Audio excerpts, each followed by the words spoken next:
Hello msikilizaji wa Vam TV Online. Karibu katika simulizi yetu inayokwenda kwa jina la Mpishi wa Bosi. Na leo ni katika kipande cha pili. Kubwa ni wewe kuhakikisha unakuwa nami mwanzo mwisho ili tuweze kuungana kwa pamoja. Jambo moja na kuomba, hakikisha unanipea support ya kusubscribe kisha na kushare na marafiki.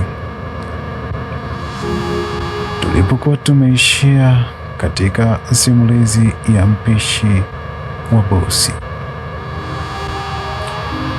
ni pale ambapo bosi mwenyewe alikuwa anaonja chakula. Alimega tonge la kwanza, ilikuwa breakfast sijui alimega tonge la kwanza, akamtazama nani yule mtu aliyekuwa anamuunganisha huyu mwanamke. Kumbuka kuna Tania na yule mwingine.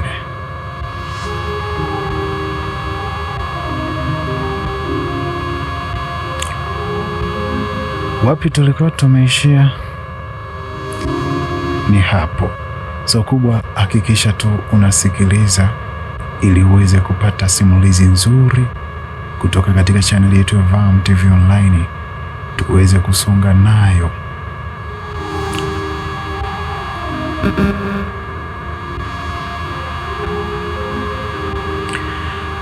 Unaweza kwenda, but next time ukirudi itakugharimu. Henry alitabasamu kusema sawa bosi, asante.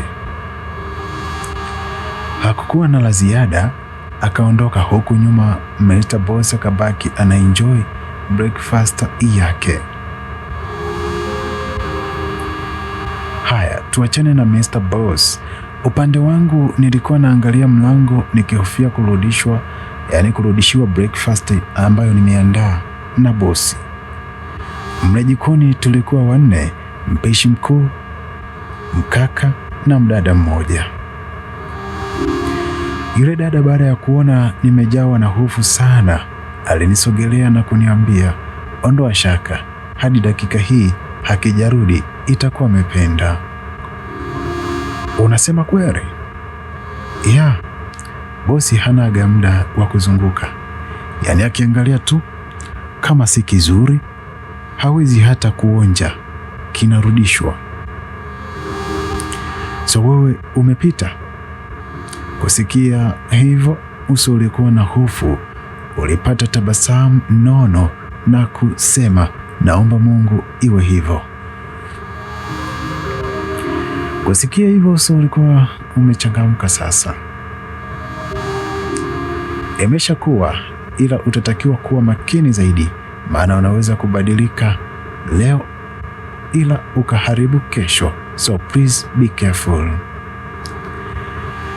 Haina shida, asante sana. Matumaini yamepatikana. Hiyo kesho itajua yenyewe. Kikubwa leo nimeweza. Ila ngoja nitulie. Bado ni mapema sana. Nisije kufurahia saizi nikaja kuharibu mchana. Basi tuliendelea na mambo yetu. Dakika zikapita, nikaona sekretari wa bosi amekuja na vyombo vikiwa tupu kabisa.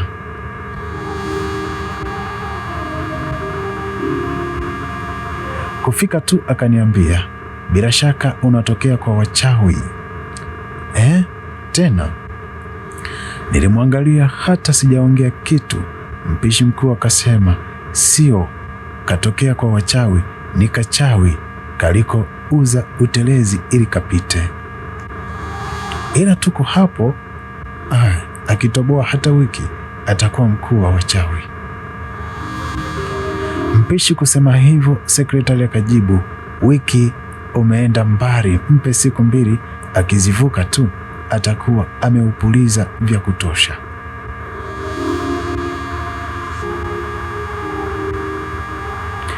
Kwa nini hawa ni wananichamba au wananipa taarifa ndo nini kuitana mchawi? Nilitamani kuwajibu, ila nikaona niwe mpole nisije kufanya fujo nikaondolewa. Bila aibu waliongea vya kuongea, walivyochoka wakaondoka. Kwa mara nyingine yule bidada, au unaweza kumuita Joyce, alinishika bega na kuniambia, usiyaweke moyoni, wepiga kazi, hawa ni wivu ndo unawasumbua. Aliongea kwa sauti ya chini kiasi cha Idrisi mpishi mkuu kutosikia.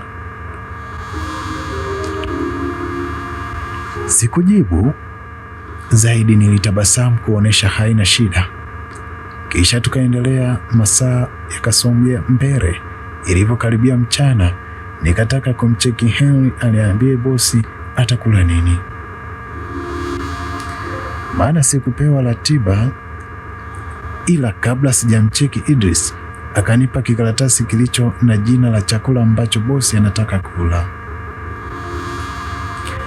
Nilimwangalia moyoni, nikasema huyu kaka ana tabia za kubwabwaja sana. Sasa wote tuko hapa, si angesema kwa kuongea, badala yake ananiandikia kwenye karatasi. Ila haina shida, kikubwa nimepata nilichotaka. Kuuliza hayo mengine atajua mwenyewe. Pamoja na kuwa alinipa kimya, mimi nikamshukuru, akagoma kuitikia. Sikujari, nikachukua mazaga na kuanza kufanya yangu. Sasa wakati nikiandaa msosi wa bosi, nikashangaa kila mara Idris ananiangalia kwa kuibia. Ni kama alikuwa na tabasamu fulani hivi. Mimi sikutaka kumzingatia sana, nikafanya kazi yangu. Nilivyomaliza, nikaweka kwenye vyombo safi, kisha nikatoa taarifa kuwa msosi uko tayari. Ukitaka kujua watu wana hira, ndo hii yani. Mtoto wa watu. Niliandaa msosi kwa muda mwafaka kabisa. Nikamcheki Henry, akanijibu poa, sekretari atakuja kuchukua hapo chapu. Nikaitikia zangu pia na kuendelea na misosi mingine ya pale. Ajabu, dakika zilizidi kukata bila sekretari kuja. Nikaangalia muda ambao bosi anatakiwa kula umefika, mtu haji. Nikamcheki tena Henry, bahati mbaya simu haikupokelewa. Dakika 5 zikapita, ndio nikaona sekretari anakuja kufika tu, akasema, wewe wakati unaanza kazi hukupewa muda ambao bosi anakula? Kwa kuwa muda umeshaisha, nikamwambia niliambiwa na nimefanya kama nilivyoambiwa, so ingekuwa vizuri kama utampelekea, na ukifika huko useme wewe ndo umechelewa na sio mimi. Kusema hivyo, sekretari aliniangalia kwa macho makali na kusema, we una matatizo ya akili eh? Yaani kuchelewa uchelewe wewe, alafu unataka nikaseme ni mimi? Wewe una wazimu, so bure. Sawa, nina wazimu, unaweza kupeleka. Usiniamishe wewe sio bosi wangu. Kama unaweza uache uone. Niliwaza na kuachana naye. Akachukua chakula kile na kwenda huku akiwa kavuta mdomo. Ngoma ikaja baada ya kufika kule kwa bosi. Ile ameingia tu, hata hajaweka mezani. Akaulizwa, saizi ni saa ngapi? Kwa sauti iliyojaa kigugumizi akajibu, ni saa 8 kamili boss. Kwa maana hiyo umewahi sio? Hapana boss, ila ni mpishi ndo amechelewa, maana nilikuwa naenda nakuta bado. Nakupa sekunde 5 nisikuone mbele yangu. Sekretari kuambiwa hivyo hakutaka hata kuongea neno. aligeuka chapu na kupiga hatua kutoka ofisini mle. Ajabu, kabla hajafika mlangoni, bosi alimuita na kusema, rudi hapa. Kwa hofu alirudi. Bosi akainua uso huku akiwa amekunja na kusema, funua hicho chakula. Bila kuchelewa, sekretari cha usiku aliweka mezani chakula kile na kufunua. Bosi aliangalia kwa sekunde kadha na kuuliza, ni lini chakula hiki kikawa kwenye listi ya vyakula ninavyokula? Kwamba hujasikia? Nimesikia bosi, ila sijaelewa. Kipi ambacho huelewi? Nimesema tangia lini ukaniona nakula chakula hiki? Sijawahi kuona bosi. Kwa hiyo leo mmeamua mnichagulie chakula, si ndio? Mimi simo bosi, zaidi nimeitwa tu kuwa chakula tayari. Basi cha usiku, ukiachana na Henry, hii ni kazi yako kuhakikisha kila kilichochagua chakula kinaenda sawa, au umesahau masharti ya kazi yako? Nikukumbushe. Hapana bosi. Kumbe? Nisamehe bosi, wakati mwingine nitakuwa makini, alisema huyo cha usiku. Unajua wazi sipendi uzembe na upuuzi. Unajua hilo kwenye kazi. Sasa hii ni mara ya mwisho. Huu ujinga ukijirudia, wewe na huyo mpishi wote mtakuwa hamna kazi.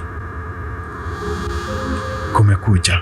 Cha usiku aliongea kimoyomoyo na kiunyonge, akajibu, sawa bosi, asante kwa kunisamehe. Unaweza kwenda, niitie Henry.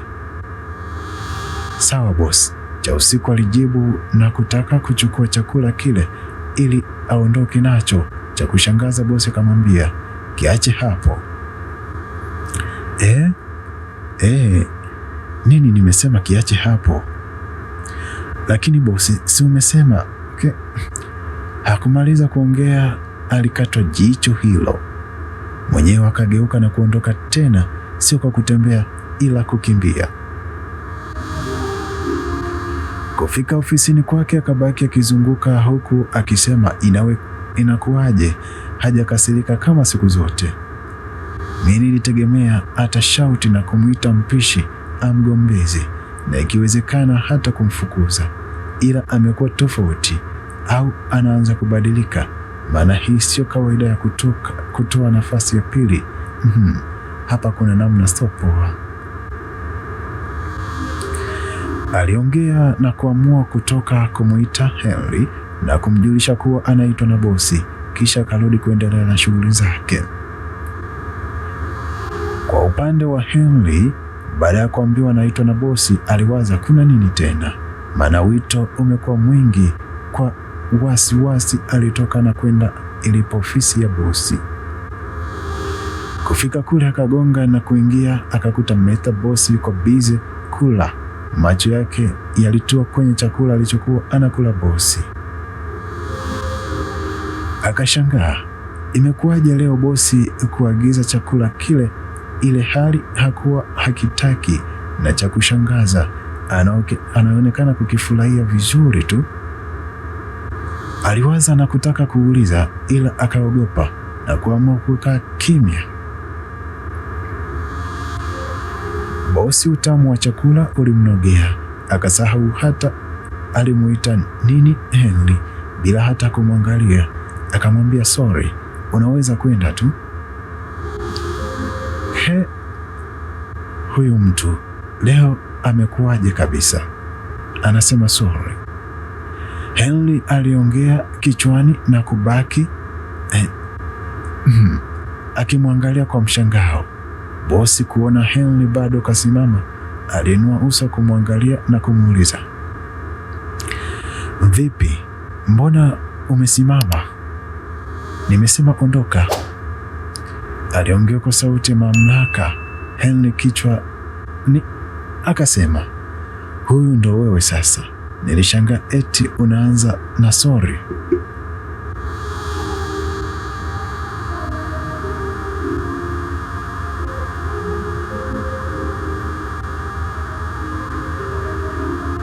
Aisee,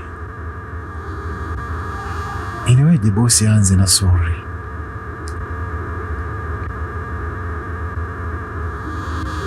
Bila kumjibu, Henry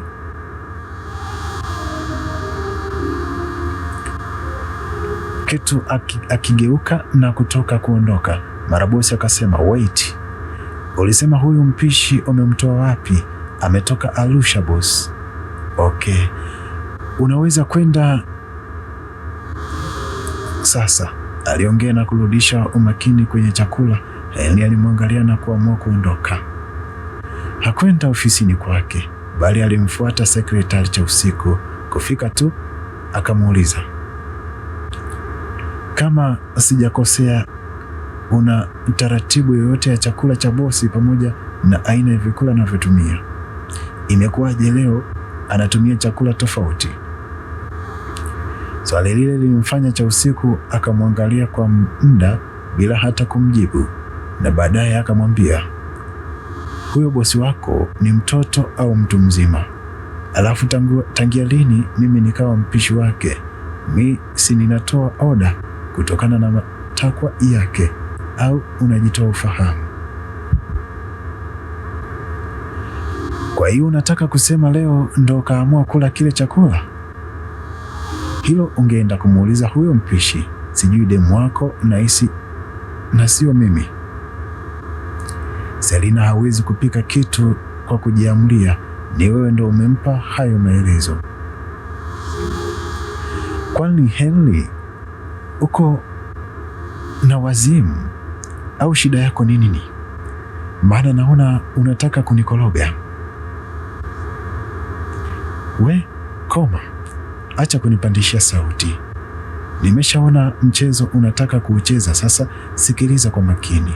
Ole wako Selina aachishwe kazi kisa upumbavu wako. Oh, kwa hiyo mimi nina upumbavu, si ndio? Henry, nakuuliza, mimi nina upumbavu wa kutosha eh? Henry akajibu, wa kutosha.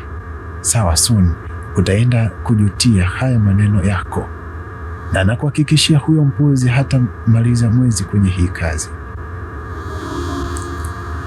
Nijaribu, wewe si unataka kuona upande wangu wa pili?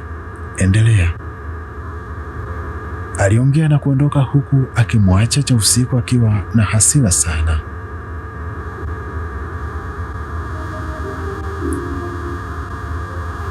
Kwa sauti ya chini cha usiku akasema, huwezi kunikataa alafu wewe na watu wako mkawa na amani. Henry, mimi ndio nina ratiba za bosi zote, na mimi pekee nilie na uwezo wa kukaa karibu naye. Nitatumia hii nafasi kuharibu kila kilicho chako na huyo Selina. Sitaki kujua mna uhusiano gani, ila hapa hawezi kukaa. Aliongea na kucheka kicheko cha dharau, kisha kakaa kwenye kiti na kuendelea na kazi. Masaa yalisogea. Ilivyofika saa 11 jioni, Henry alinitafuta na kuniambia, twende nikupeleke kazini kwako, maana kuna mahali na wahi. Kaambiwa hivyo nikashangaa, kazini kwangu tena? Wapi mi? Si niko kazini hapa? Au sikutaka kukaa kimya, nikamuuliza kazini wapi, ile hali niko kazini tayari. Selina, come on basi, yani unakuwaje hivyo? Sasa nakuwaje hivi kivipi? We uliniambia kazini kwangu ni hapa, na majukumu yangu ni mawili, ambapo moja kubwa ni bosi, sasa huku kwingine ni wapi tena? Hapo hapo kwenye bosi, sikia, wewe ni mpishi binafsi wa bosi, hivyo unapaswa kuwa huku muda wa kazi, na jioni unapaswa kuwa kwake. Weekend pia utakuwa huko. Mimi nilijua ni mchana tu, kumbe hadi usiku. Hujaacha masiara tu, ulijua ni mchana tu, alafu usiku wawe nalala njaa. Nini maana ya wewe kuwepo? Sikia bwana, chukua vitu vyako chapu nikupeleke. Sikuwa na la kuongea zaidi ya kuchukua vitu vyangu tukaingia kwenye gari hao na kuondoka. Njia nzima Henry alikuwa ananisemesha, ila sikuwa pale kabisa, kwani kichwani niliwaza huku ninakopelekwa kutakuwa na mazingira yapi na watu wa hapo watakuwa wa aina gani. Kama ni Wahindi si nitakoma. Niliwaza sana na kuomba nisikute familia kubwa. Uzuri this time Mungu alikuwa upande wangu, kwa baada ya kufika pale nyumba nzima ilikuwa kimya. Kitu cha kufurahisha nikaambiwa bosi anaishi mwenyewe, yaani hana mke, hana mtoto, wala hakuna cha shangazi wala mamkubwa. Tabasamu likanifunika uso bwana.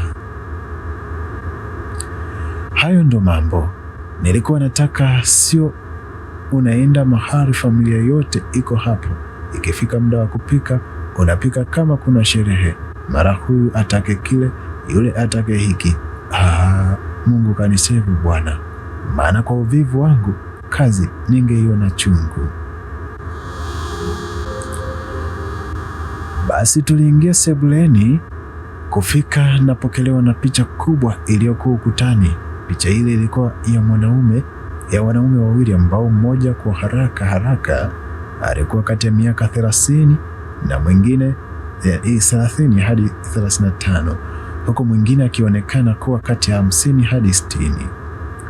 Wanaume wale walikuwa wanafanana sana, bila hata kuuliza nilijua itakuwa ni bosi na baba yake. Kimoyo nikasema tu watu wana mbegu nzuri, maana sio kuwa uhendesamu huu. Watu ukiwaangalia ni wamekaa kama Black America. Nisiseme sana, acha nisikilize maelekezo kwa umakini nisije nikapuyanga hapa bure.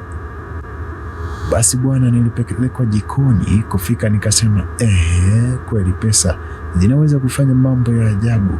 Yaani jiko lilikuwa zaidi la kisasa kabisa. Natafuta namna ya kulielezea the way lilivyo, naona nitakosea, ila limenyoka hadi mtu unaogopa kugusa mahali. Kwanza unajiuliza tu, hili linapikwa au ni kwa ajili ya kuchukulia picha tu? Maana ilikuwa ni hatari. Haya, sasa nikaanza kuoneshwa hivi kinafanyika vile, kile kinafanyika hivi, bila ubishi. Nilikubali kwamba mimi bado ni mshamba, maana kila nilichokiona mle jikoni kilikuwa kipya. Na bicho langu lilivyogumu, nikawa naelekezwa mara mbili. Ujuzi wangu upo kwenye kupenda kupiga picha tu, mengine Basi bwana, nilielekezwa yote, na alivyomaliza akaniaga na kutoka kuondoka. Moyoni nikatamani kumwambia, jamani, crush wangu usiniache mwenyewe, baki nikupikie chakula kitamu baba. Ila ndo hivyo, sikuweza kuongea, so akaondoka bila hata kugeuka nyuma. Nikawa namwangalia tu. Moyoni nilisema, umekuwa mwanaume pekee ambaye moyo wangu umekuwa ukitamani kukaa na wewe kwa miaka mingi. Yaani tena miaka mingi bila kukinai kabisa. Selina anasema, natamani siku moja tu uje kuwa wangu hata kidogo. Najua moyo wangu utafurahi sana. Haya, acha niendelee kuota. Sijui hiyo ndoto itakuja kuwa kweli lini, maana ni miaka 4 sasa toka nimemfahamu huyu kijana, na toka ile siku ya kwanza kumwona moyo wangu ulimzimikia. Ila siku zote aliniona kwa kawaida tu, mtoto wa watu, nikiwa na tamani labda tukimaliza chuo atanipenda, maana tulikuwa wote chuo kimoja. Ila hadi leo ukimwangalia hana hata mpango, so nafikiria atabaki kuishi kama crush kwangu. Akili duniani hii ingenipa huyu tu, nisingeteseka tena na mwingine. Niliamua kuachana na kumfikiria Krashi. Nikaangalia ratiba ya msosi iliyokwisha andaliwa, nikasoma kwa umakini kabisa, kisha nikatoa mazaga kwenye friji na kuanza kuandaa mdogo mdogo.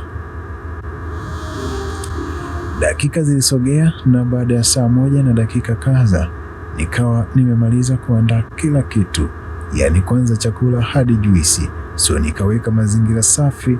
Nilivyomaliza nikaondoka kama nilivyoambiwa. Nakumbuka ilikuwa ni saa 1 na madakika yake. So nilivyotoka nje tu nikakuta boti ishafika. Nikaingia kwenye usafiri na kuanza safari ya kwenda nyumbani. Kama ilivyo kawaida ya jiji hili kwa foleni, yaani safari tulianza saa 1 ila nyumbani nilifika kama saa 3 na madakika yake. Uchovu niliokuwa nao plus hasira, sikutaka hata kuongea na mtu. Nilifika moja kwa moja kuoga. Nilipomaliza nikamwambia Tania rafiki yangu, naomba nilale, wengine tutaongea kesho.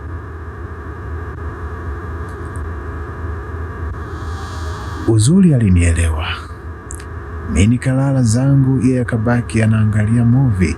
Kesho yake asubuhi wote tuliamka mapema tukajiandaa, na tulivyokuwa tayari akanipeleka hadi kazini, kisha naye akaenda kazini kwake.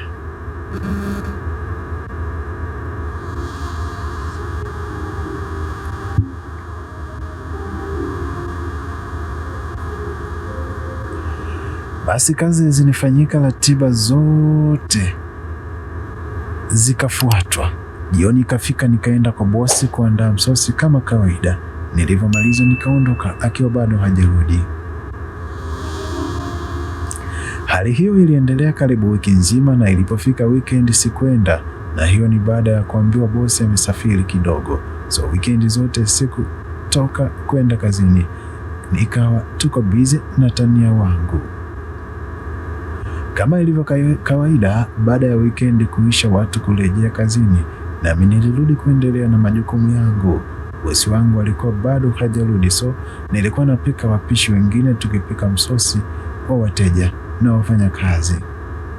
Sasa bwana, ikiwa ni Alhamisi, nikiwa nimetoka kazini, nikawa zangu jikoni naandaa mavyakula ya usiku. Tania akaja na kula la pembeni yangu kuanza kunipigisha story. Stori zilikuwa nyingi, nikafanya yangu pale. Nilivyomaliza tukakaa huko huko jikoni na kuanza kula. Wakati tukiwa bize kula, ukaingia jumbe kwenye simu yake. Sikujua ulitoka kwa nani na ulikuwa unasemaje, ila nilisoma uso wake umebadilika ghafla na kuwa na huzuni. Nikataka kuuliza, ila kabla sijauliza kaniambia, Selina, naomba nikuombe kitu tafadhali. Kitu gani? Naomba uende date kwa ajili yangu tafadhali. Nini? Hello msikilizaji wa Vam TV.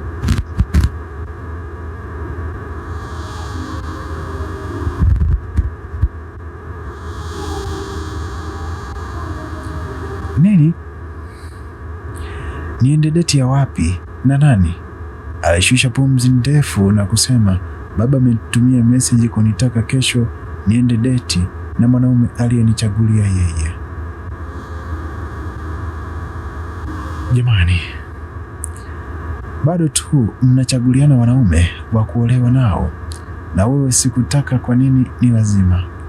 Selina, familia zetu hawaangalii mapenzi, wanachoangalia ni maslahi ya biashara na jina la familia. Basi kwa hiyo linatosha kwako kuolewa na mtu usiyempenda. Mimi naona baba yako anaelewa, na licha ya kuelewa anakupenda sana, so ukimwambia ataelewa. Kwa nini unafikiria hivyo? Anafanya hivyo, hajui kama sipendi. We sikiliza, yaani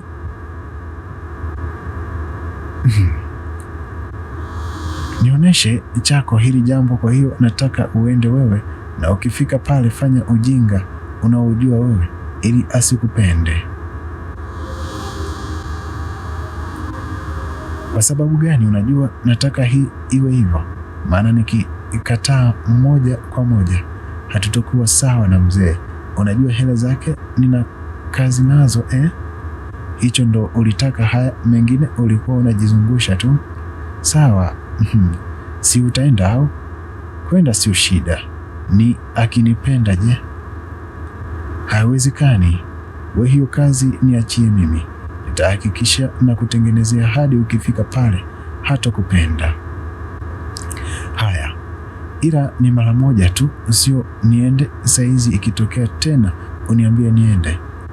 Staki. Na ahidi hii ni mara moja tu. Sawa. Ni lini? Maana nahisi bosi anaweza kurudi muda wowote, na kesho tu. Kesho? Mbona mapema hivyo? Sio mapema bwana, na si ndo vizuri, ila bosi wako akirudi hii inakuwa limeisha.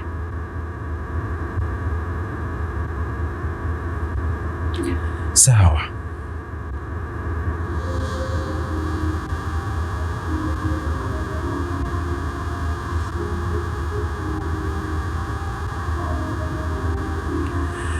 Hiyo sawa inatoka, alafu hujaniambia kuhusu bosi wako.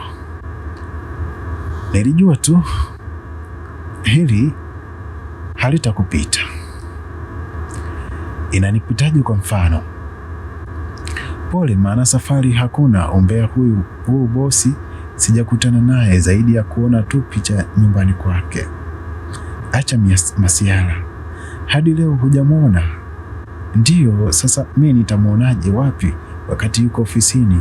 Na sio ofisi, jengo lipo tofauti na ninalofanyia mimi, na ni kama kwenda kwake huwa naenda muda ambao hajatoka kazini na ninaondoka akiwa hajarudi.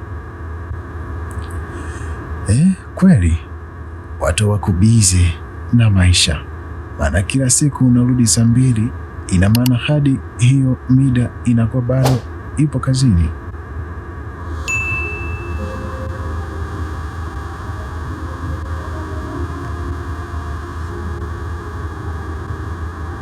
Sema tukiachana na kuonana naye, ulivyomuona kwenye picha, si yuko vizuri?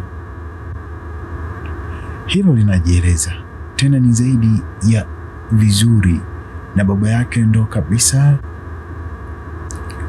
Usiendelee, maana hadi kufikia hapo natamani kumuona na kujua akili yako. Tuliendelea kupiga stori hadi muda wa kulala ulivyofika, kila mmoja akapanda kitandani na kulala.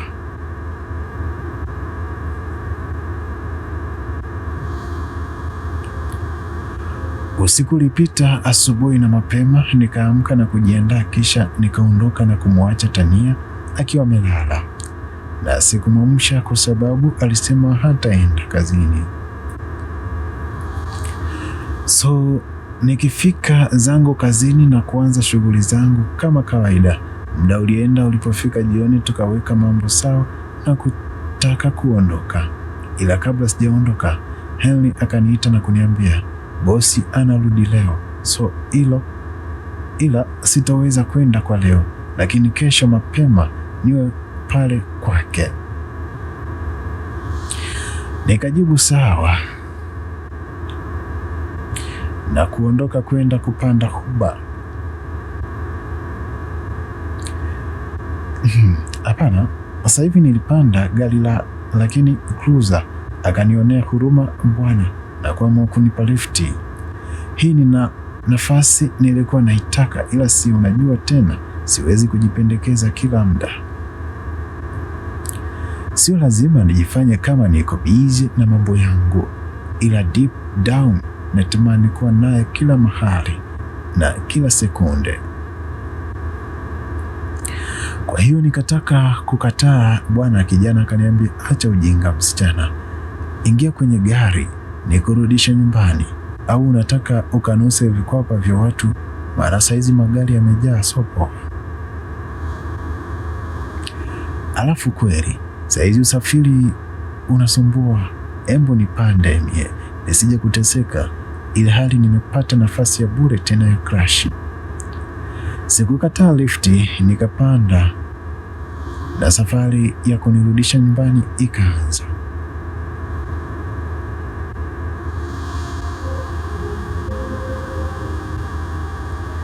Njia nzima tulikuwa bize kuongea mambo ya chuo hadi tukafika. Kwa kuwa hakukuwa na lengo la kuingia ndani, alivyonifikisha tu akanishusha na kugeuza kisha kaondoka. Mtoto wa kike nikaingia ndani nikiwa na tabasamu nono.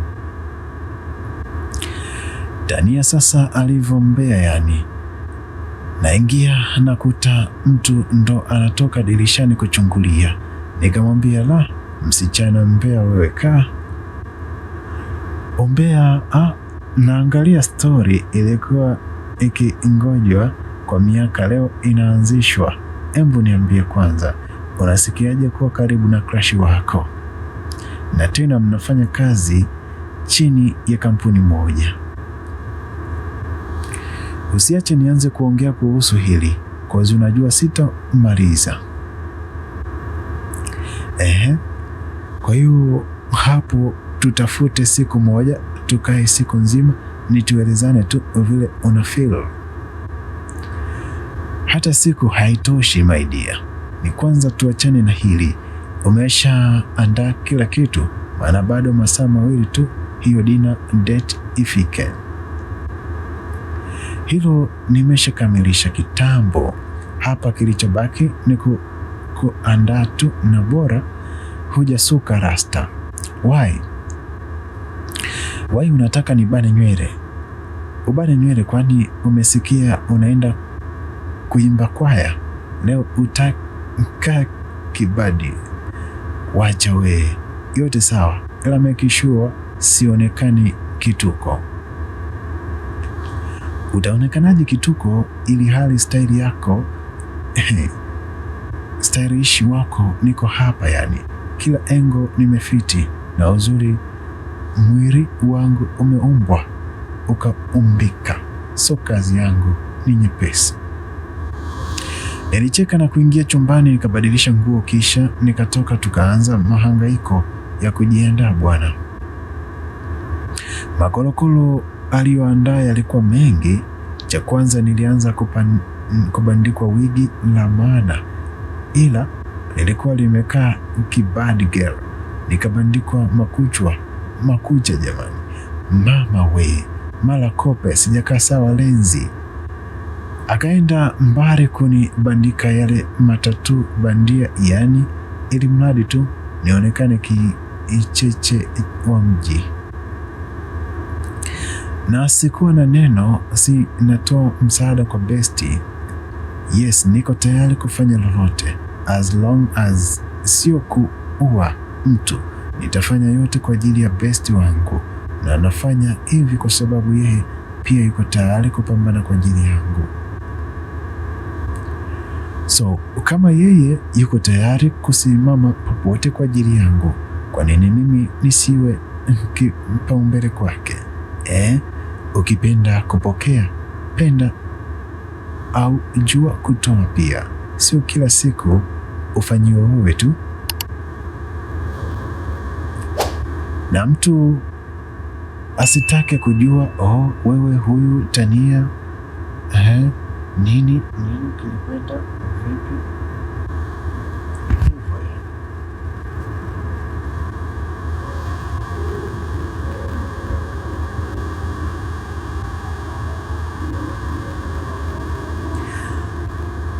Niache maneno mengi, tuendelee na story. Baada ya kumaliza kuandaa nilichojiangalia kwenye kioo, vile nilivyotokelezea, mimi mwenyewe nilijisahau.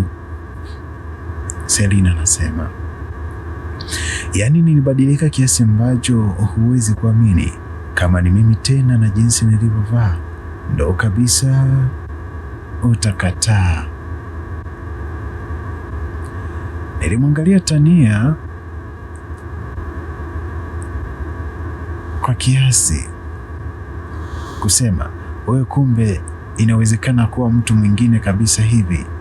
unajua mtu akiniangalia hawezi kunotice kama ni mimi.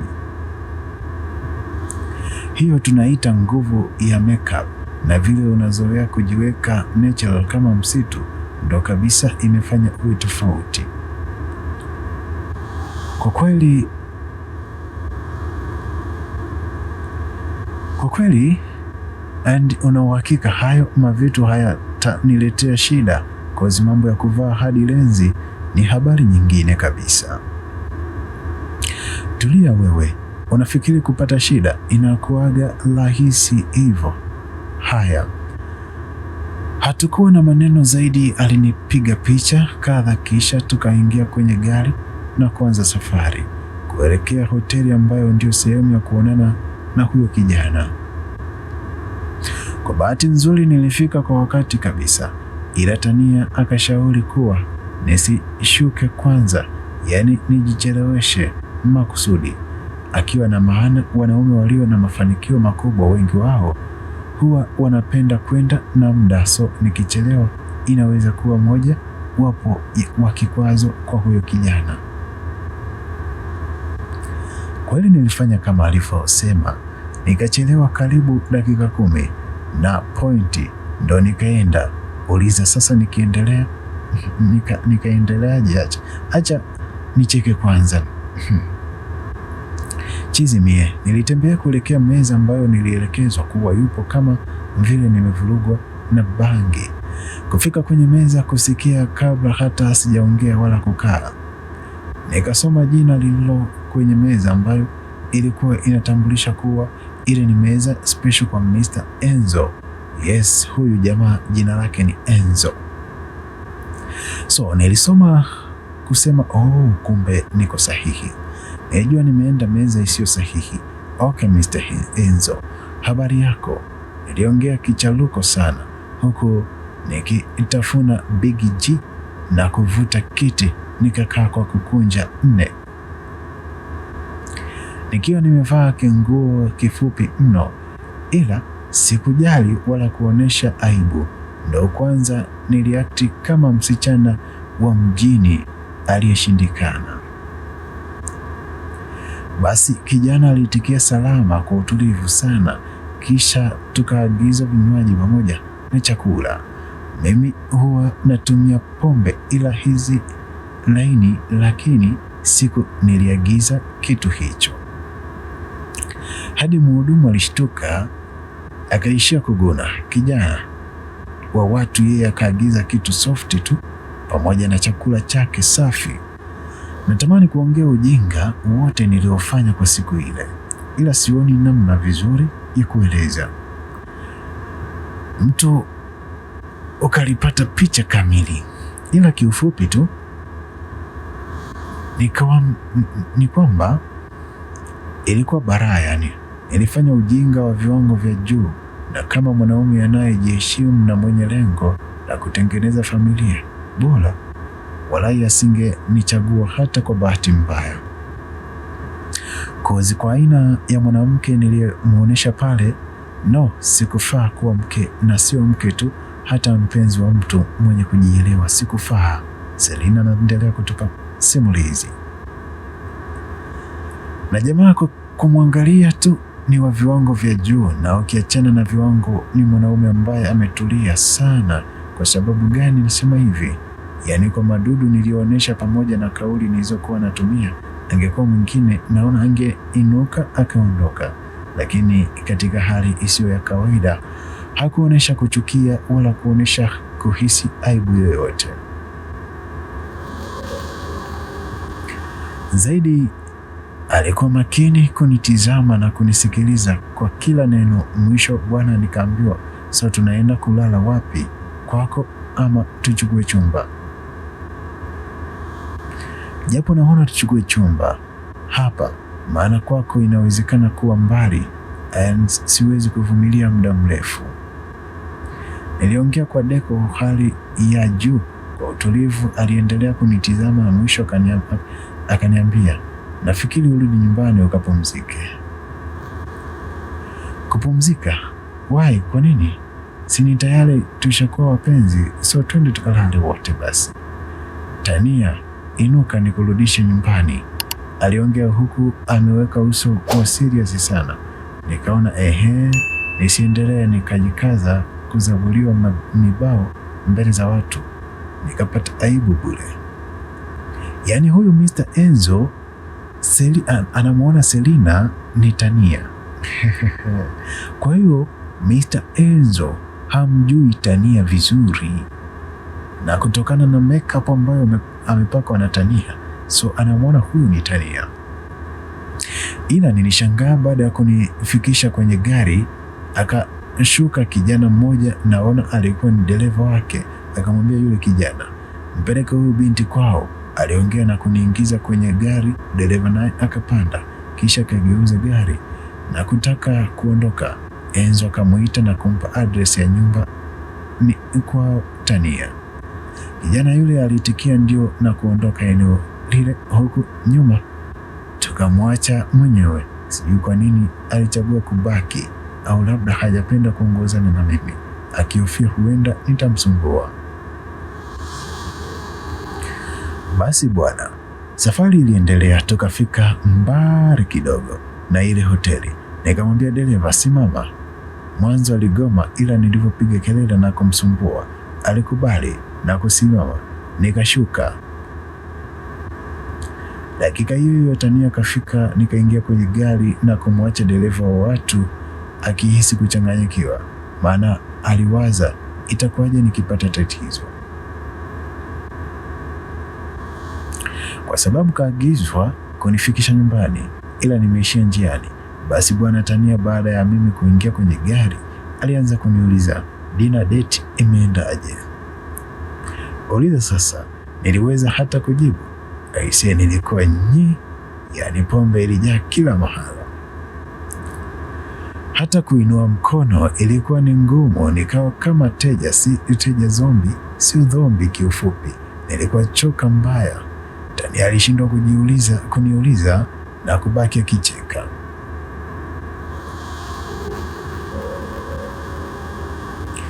Tulifika nyumbani, akanisaidia kushuka na kunikokota hadi ndani. Kufika sikumaliza hata dakika, nikazimia Usiku ulipita. Kesho yake asubuhi niliamka mkiwa na umwa kichwa vibaya mno. Bahati nzuri nilikuta Tania kashaandaa kitu cha kutoa hangover. Nikapiga chap kisha nikajiandaa kwenda kazini. Ilikuwa weekend, so nilitakiwa kwenda nyumbani kwa bosi. Kichovu nilijiandaa, nikavua lile wigi na kutoa makucha ya mkono, nikabaki natural kama nilivyokuwa, kisha nikahakikisha niko fresh. Nikachukua handbag yangu hiyo, nikaenda kutafuta usafiri. Kufika barabarani kubwa, nikasimama kituo cha kusubiri gari. Bahati mbaya usafiri wa siku ile ulikuwa unasumbua. Yaani nilisimama karibu dakika 40 nzima, ila bado sijapata gari. Na sio kwamba yalikuwa hayapo kabisa, no, yalikuwepo machache, na ndo yalikuwa yanajaza hadi watu wananing'inia mlangoni. Sasa mimi kupanda gari la kujaa hivyo, hapana kwa kweli. Hivyo ilinilazimu kuangalia utaratibu mwingine. Nikatoa hela kwenye simu chapu na kutaka kuchukua bajaji. Bahati nzuri, kabla sijachukua hela akanipigia simu kupokea tu, nikakutana na swali, uko wapi? Nikajua mbona kama nishamwaga mboga. Kwa utulivu nikamjibu, niko kituoni nasubiri gari. Selina, saizi bado uko kituoni? Acha masiara bwana, una dakika 20 tu uwe pale. Sasa hiyo gari utapanda saa ngapi na ufike saa ngapi? Ondoa shaka, nataka nichukue bajaji chapu ko nitawahi. Bajaji utachelewa, chukua bodaboda kukimbiza chapu. Sawa, poa, jitahidi wahi, bosi hataki uzembe, na unajua sipendi kuona unagombezwa. Jamani, mmesikia Crash akasema hata nigombezwe hataki. Nilikuwa najisikia hovyo, ila ghafla nimepata nguvu na furaha. Haraka niliachana na habari ya kuchukua bajaji. Nikachukua boda sasa, nikajichanganya kumwambia anatakiwa atumie dakika 10 kunifikisha nyumbani kwa bosi, au akizidi sana dakika 15. Alo, kilinikuta kitu yani, nilikimbizwa. Unajua kukimbizwa wewe. Nikaona hapa nimechagua chaguo baya warai. Sasa nimwambie basi punguza mwendo, kwani alisikia yani. Ni kama alitiwa pamba masikioni. Kitu pekee alichoona ni sawa ni kuangalia mbele. Jamani, nasema kidogo nife kwa kukosa pumzi, maana mwendo ulikuwa mkali, alafu upepo ulikuwa unapiga, ulifanya nishindwe kuhema. Dakika zile zile nilimwambia atumie kunifikisha, ndo hizo alitumia yani. Hakuvuka hata sekunde moja, tayari tuko nje ya mjengo. Fanya kama unaona nilivyoshuka. Aisee, nilikuwa kama nimekunywa pombe za kienyeji. Kwanza macho yalikuwa yanatoa machozi, yana stop. Boda akaniambia, oya sister, nimekufikisha, naomba changu basi. Sikumjibu, nikakaa kimya kama sekunde 50 hivi. Hapo akili inalodi tu kidogo dogo, mtandaoni ukaanza kusoma, japo kwa kusuasua. Nikachomoa hela na kumpatia. Hakuchelewa, akawasha pikipiki yake hiyo, huku nyuma nibaki na kula upepo na vumbi tu.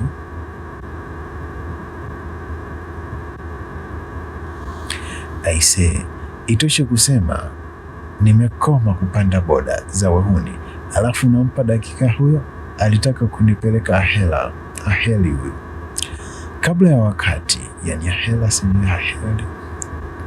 Na haya yote yakasababisha Tania kula hadi saizi kama vile anaumwa, na mimi naye nimezingua. Si ningechukua gari nikaendesha mwenyewe, ila basi bwana, yameshatokea, so hakuna namna. Kikubwa nimefika salama basi. Haya mfanyakazi, mimi niliingia ndani nikiwa najiweka sawa. Maskini, unyunyu wangu umeishia kwenye hewani. Hapo nanuka upepo na vumbi tu. Niliingia ndani moja kwa moja, nikaingia washroom na kubadilisha nguo, kisha nikaingia kazini rasmi. Kutokana na muda kwenda, nililazimika kufanya mambo kwa haraka, na bahati nzuri nilimaliza kuandaa chai ndani ya muda. Nikaweka zangu mezani vizuri na kurudi jikoni kuweka mazingira safi, pamoja na kuanza kuandaa mazingira ya mchana. Sasa bwana, wakati nikiwa nimeshafanya kila kitu, nikachukua zangu chai na kukaa kwenye kiti, nikawa na kunywa huku na peruzi mtandaoni. Saa ngapi mlango wa jikoni usifunguliwe, akaingia mtu. Nikainua bicho langu na kuangalia naingia. Alo, moyo uliruka nusu utoke, maana si kwa mshindi kwa ure. Mikono ilitetemeka na kujikuta nikiangusha kikombe nilichoshika. Hii inawezekanaje? Mungu, isiyo kweli tafadhali, yani Yesu. Haya sasa, picha ndo linaanza mapema jamani. Season 1 inaishia jamani. Ilikuwa ni hatari, yani hatari, sijui nisemeje. Hivi unajua mtu aliyefungua mlango na kuingia ndani ni Mr. Enzo. Mshtuko niliopata kumwona Mr. Enzo akiwa kasimama mbele yangu, sijui nielezeje, ila nilibaki hivi nizimie. Sema kuzimia kukanisaliti. Sasa bwana, nilibaki na shangaa, imekuwaje awe pale? Ila cha kushangaza, yeye hakuonekana. Kashtuka kichwani, nikajiuliza ananikumbuka kweli? Maana haonekani kushtuka wala kushangaa. Kwa nini niko hapa? Niliwaza. Nilivyokumbuka namna nilivyolembwa siku ile, ni wazi hawezi kunikumbuka. Kidogo nikakausha pumzi, ila bado nikawa na swali moja tu, yeye ni nani hapa?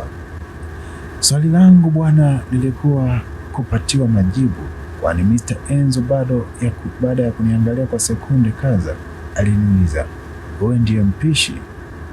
Kuuliza hivyo nikajibu kwa upole, ndiyo ni mimi. Ajabu kumjibu hivyo, alikunja ndita kama vile hajapenda jibu langu. Hapo hapo akageuka nyuma na kuanza kuondoka. Alipopiga hatua kadha akasema, niletee juisi mezani. Oh, Mungu wangu, nilisahau kuweka juisi. Lakini wait, huyu ni nani humu ndani? Na hakuna mtu mwingine zaidi yake. Na ina maana bosi hajarudi kama nilivyoambiwa? Na kama ndio hajarudi, je, Mr. Enzo ni ndugu yake ama ni nani yake? Kumbuka Enzo ndiye huyo anatakiwa kumwoa Tania. Sasa Tania hampendi na hajawahi kumwona, sijui. Niliwaza huku nikainuka na kuchukua jagi lenye juisi na kupeleka dining table kama ilivyo. Nitakaa sasa. Kabla hata sijafika dining, nikasikia akiongea na simu. Sauti yake ilikuwa nzito, yenye mamlaka na ukali ndani yake, japo haikutolea kwa makelele, lakini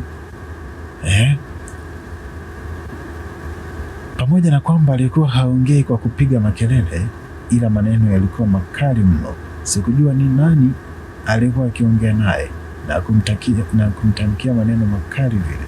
Nilijihisi kumwogopa kiasi fulani. Sijui kwa nini niliamua kusimama badala ya kusogea ilipo meza. Nikaweka juisi na kurudi jikoni kama mjinga. Nikasimama huku akili na mawazo vikiwa vimesimama kwa muda huo, yaani sikufikiri kitu kabisa.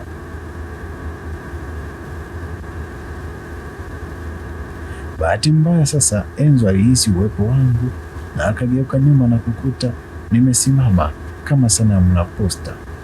Aliniangalia kwa sekunde kadhaa na kukata simu bila hata kumtaarifu huyo anayeongea naye.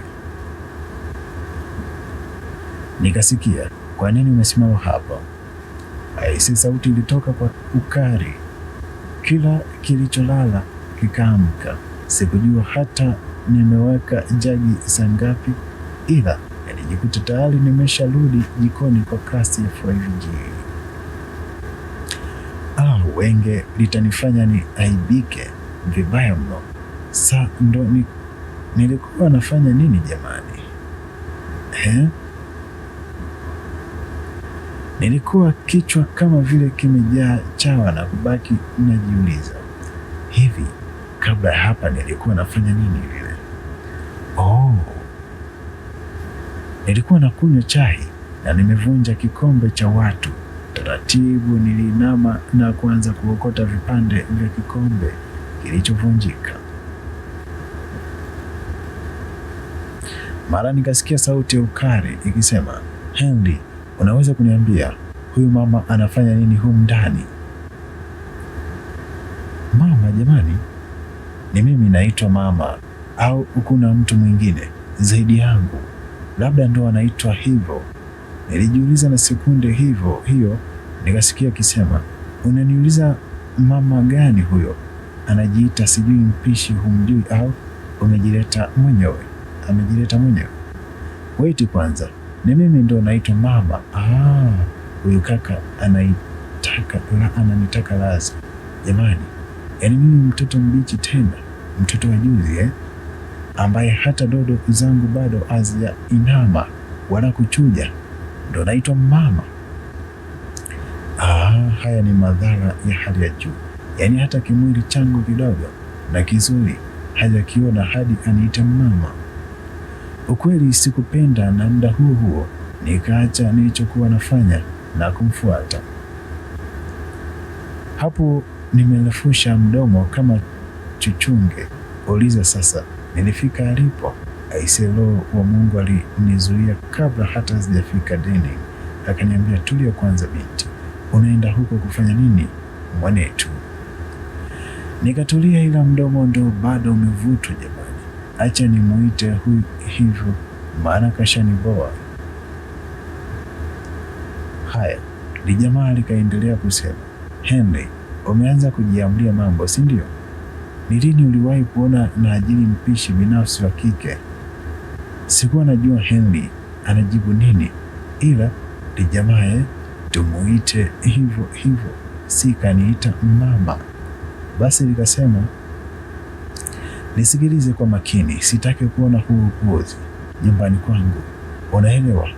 Rais alivyomaliza kuongea hivyo alikata simu, maana hakusikika tena. Nikiwa nimevuta mdomo wangu nikarudi jikoni, huku nikisema ni watu mingine huwa ni michawi tangu utoto wao. Sasa kaja mmoja la kuniita mama. Kosa moja ni kuniita mama, alafu la pili anakuja kusema inakuwaje Henry anaajiri mpishi wa kike, kwani chakula kina jinsia kwamba nikipika mimi wa kike na hicho chakula kinakuwa cha kike. Na hata kama kingekuwa cha kike, kuna ubaya gani? Niliongea mwenyewe huku nikionyesha kuchukizwa na maneno niliyosikia. Alafu ngoja, ina maana Mr. Enzo ndo bosi wangu? Oh, nimeisha. Sasa hapo itakuwaje, Mungu wangu? Lakini sioni kama napaswa kuwa wasiwasi sana, maana kwa jinsi nilivyovaa jana hawezi kunitambua. Na hata hivyo sitakutana naye tena. Kuwaza hivyo kidogo, nilishusha pumzi ya kuachia tabasamu. Licha nikaendelea na kazi yangu. Muda kidogo Mr. Enzo akaja kufika tu, akaniita, wewe serious? Naitwa wewe kwa madharau hivi? Niligeuka na kumwangalia. Hapo jamaa kakunja sura kama askari wa kuzimu. Sijui askari wa kuzimu hapoje. Kiasi fulani nilipata hofu na kujiuliza anataka kusema nini. Na unajua, kuhusu kazi hainiogopeshi wala kunipa mawazo hivyo.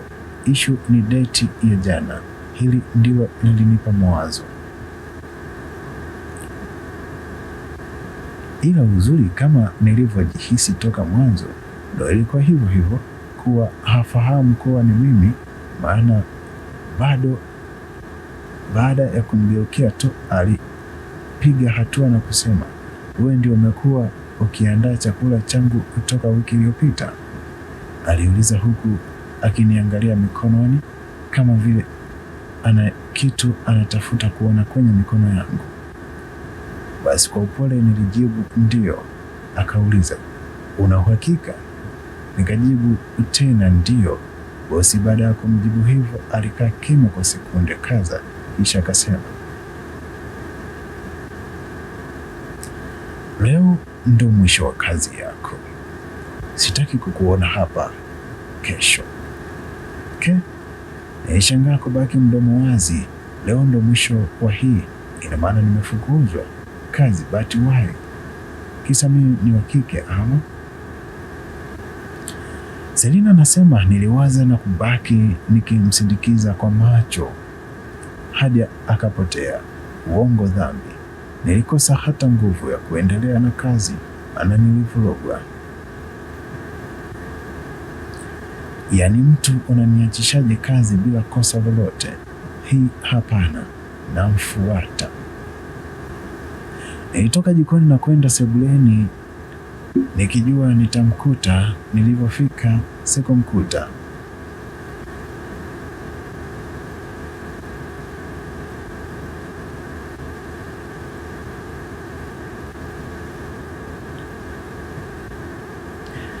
Huenda kaenda chumbani kwake, so nikataka nikamgongea, lakini kabla sijafanya hivyo nisikia geti likifunguliwa. Nikasogea haraka dirishani na kuchungulia, nikaona ni yeye Mr. Enzo ndo anatoka. Hivyo zoezi langu likaisha hivyo. Basi nilirudi jikoni nikachukua simu yangu na kumtafuta Henry, nikamjuza kilichotokea. Akaniambia, Selina, ondoa shaka, nitaongea na bosi wala hautaacha kazi. Ni sawa, lakini naomba niulize, huyu ndo bosi au ni ndugu yake na bosi? Huyu ndo bosi. Kwa nini hujawahi kumwona? Hapana, mara zote huwa anaondoka kabla hajaja. Oh, kumbe basi ndo huyo. Sawa, ngoja niandae viungo basi, maana muda unakimbia soko. Basi sawa.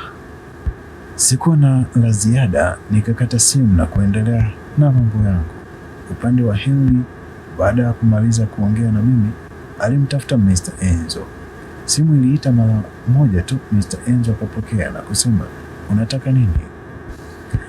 Boss, nahitaji kuongea na wewe kuhusu Selina. Selina gani? Chief wako? Oh, kuna kitu cha kuongea juu yake. Maana nimeshafunga mjadala. La kuzungumza lipo bosi. Selina ni hey, sitaki kuzungumza na huyo msichana zaidi. Sitaki kumwona kwangu, na sio kwangu tu, hadi ofisini sitaki kumwona. Nadhani nimeeleweka. Hakutaka maongezi zaidi, akakata simu. Henry aliwaza na kuwazua, mwisho akaamua kuja moja kwa moja kwa bosi. Nikiwa zangu bize kumaliza kuweka mambo sawa, nikashangaa mlango unagongwa, na kwa kuwa nilikuwa mwenyewe ndani, ikabidi nikaangalie ni nani. Kufika pale, nakutana na Henry. Nikamwita, Henry, wewe mbona uko hapo? Nimekuja kuongea na bosi. Natumai sio kuhusu mimi, maana kwa jinsi nilivyomuona huyu jamaa hana kauli ya pili. Ondoa shaka. Vipi, ametoka muda mrefu? Yeah, toka nilivyokupigia simu hadi sasa. Okay, nitamsubiri. Niliwaza na kutaka kumzuia, ila nikaona nitulie, huenda wanaweza na bosi wake, nisije nikamzuia wakati hili linaweza ongeleka na likaisha. Basi nilimwacha kakaa, nikaingia jikoni na kumchukulia kinywaji, nikampatia kurudi jikoni kuendelea na kazi yangu. Dakika zilisogea, hatimaye lisaa likakata bila bosi kurudi, na mimi muda huo nilishamaliza kila kitu, ila nikawa bado nimekaa jikoni, maana niliogopa kwenda kukaa sebuleni kutokana na kwamba kuna kamera karibu kila mahala. So nikaona nikienda kukaa sebuleni, na vile nina crush yangu ambaye ni Henry, ni wazi sitaweza kukaa bila kumwangalia, na ukiachana na hilo sikutamani bosi aone kama tuna mazoea sana. So kukaa jikoni ilikuwa ni wazo zuri. Basi bwana, baada ya kusubiri kwa muda mrefu, bosi alirudi na kumkuta Henry sebuleni. Alimwangalia kwa mshangao na kumuuliza, Henry, unafanya nini hapa? Samahani, nimekuja kwako bila idhini yako, lakini naomba unisikilize japo kwa uchache. Nimeshakwambia kama ni kuhusu huyu binti sitaki, ila kama kuna lingine feel free. Henry kuambiwa hivyo aliinuka na kupiga hatua kadha kuelekea aliposimama bosi na kusema, tafadhali, naelewa hutaki kuwa na mpishi wa kike, lakini bosi, huyu yuko tofauti. Utofauti wake nini? Nisikia Henry, nilikuamini na kukupa hili jukumu, si kwa sababu sikuweza kulifanya mwenyewe, ila napenda kutoa nafasi kwako. So please, usivuke mipaka yako. Toka mwanzo unajua wazi kuwa sitaki kuajiri jinsia ya kike, kwa hiyo sitaji mazoea. So unafikiri kuwa kila binti ni Veronica? Henry, hivyo ndivyo ilivyo. Unafikiri kuwa kila binti ni kama yeye, kitu ambacho sio sahihi. Bosi, Selina yuko tofauti, na licha ya kukua tofauti, hauna haja ya kuweka mazoea wala nafasi ya yeye kuingia kwenye maisha yako. Just kaa kwenye nafasi yako. kama bosi, uone kama kuna kitu kitatokea, au unahisi moyo wako ni mwepesi kwamba hautoweza kukaa mbali. Kama ndio hilo ni lako na sio sababu ya wewe kusema umfukuze kazi, huyo binti ni mpishi mzuri sana, na ahidi ukimfukuza utapata mpishi mzuri kama yeye. Na labda niseme tu, ikitokea changamoto yoyote juu yake, nitaubeba huo mzigo na adhabu itakuwa juu yangu. Maneno yote aliongea ni kama hayakusikika, ila sentensi ya mwisho tu bosi alimwangalia vizuri na kumuuliza, kwa nini uko tayari kubeba mzigo na adhabu zake? Huyu binti ni nani kwako? Hana cheo chochote kwangu, ila namwamini. Unamwamini mtu asiye na nafasi kwako? Simple namna hiyo. Okay, madam, umeliomba hili mwenyewe, sawa. Akifanya ujinga wote utawajibika wewe. Fine, niko tayari. Haya, unaweza kuondoka. Sio sasa, nikimaliza kula nitaenda. Henry aliongea na kuanza kupiga hatua kuelekea dining. Enzo akamshika mkono kumzuia kusema, unataka kwenda wapi? Kama unavyoona naenda mezani, wala umepata chakula. Hakukuwa na taarifa ya ujio wako, so share yako haipo. Kuhusu hilo halina shida, tutakula kilichopo. Kama tutashiba tutakunywa maji kujaza sehemu zilizo wazi, ila kutoka hapo na meza mate na chakula siwezi. Mr. Enzo alimshika mkono, wote wakaongozana hadi dining. Taratibu nikarudisha kichwa changu nyuma, maana nilikuwa napiga chabo. Nilirudi na kutuliza kikomwe langu. Wao akapata chakula na wao walimaliza. Henry akaondoka, boss naye akaingia chumbani kwake. Mpishi mia nikaenda nikatoa vyombo na kuviosha, kisha nikatulia kusubiri jioni ifike, maana nilitakiwa kuandaa hadi msosi usiku. Taratibu muda ulienda, ikafika jioni, nikaandaa chakula na nilipomaliza nikajiweka sawa na kuchukua kila kilicho changu na kwenda chumbani kwa bosi. Nilienda chumbani kwake kufanya nini? Nilienda kumwaga, maana sio sawa kuondoka bila kutoa taarifa. So nilifika nikagonga mlango, hakuitikia wala kuruhusu niingie. Nikagonga tena, ndo akatoka hapo sura na kavu bara. Kabla hata hajasema neno akauliza, unataka nini? Ni muda wa kuondoka na tayari nimeshaandaa kila kitu. Je, kuna lolote nje ya ratiba ambalo unataka nilifanye kabla sijaondoka? Jukumu lako ni kufuata yaliyo ndani ya ratiba yako. Hayo ya nje ya kuhusu, and next time ukimaliza kazi zako una ruhusa ya kuondoka. Kuniaga sio jukumu lako. Aliongea na kufunga mlango kwa kubamiza. Nikabaki kwani huyu vipi? Ina maana kuaga ni kosa? Anafikiri nataka nini kutoka kwake? Ila ni watu mingine bwana. Na ngoja utakuwa unaniona kama mzuka. Ni shwa, nipo dakika ya pili, shwa nimepotea, shwa mkubwa wewe. Nilichukia na kuondoka nikiwa nimevuta mdomo. Siku hii Tania aliniambia atanipitia, so nikawa nimemwambia anisubiri mbele kidogo na pale nyumbani. Kweli nisogea na kukuta tayari kashafika. Nikaingia kwenye gari, akaniuliza, vipi mwanetu, mbona umevuta mdomo kama chuchunge? Acha tu, huyu bosi ni matatizo. Amefanya nini leo? Umefanikiwa kumwona? Ndio, nimemuona.